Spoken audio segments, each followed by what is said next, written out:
Welcome to this video where I'm going to show you the step-by-step process on how to install and set up your app calculator action automation for workflow.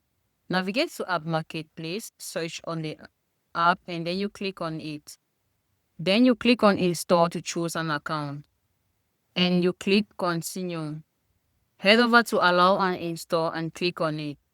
You're going to see a pop-up page right over here. Copy the custom menu link, switch back to the account, navigate to Settings and click on it. Search for custom menu links and click on it. Then head over to Create New and you insert all the necessary credentials right here. You choose an icon, give it a title, and paste the custom menu link here.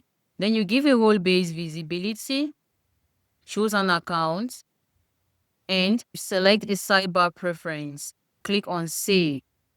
Once you're done creating your custom menu link, switch to the account, search for the custom menu link, and you're going to see this interface with available apps. Search for the apps and click on Connect.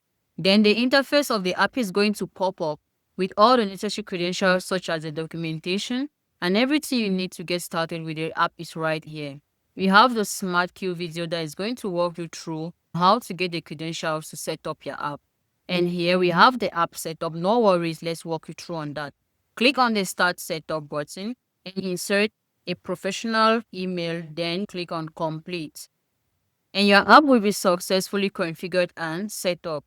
We have the support center where you're going to create a ticket and book a live call with the support team.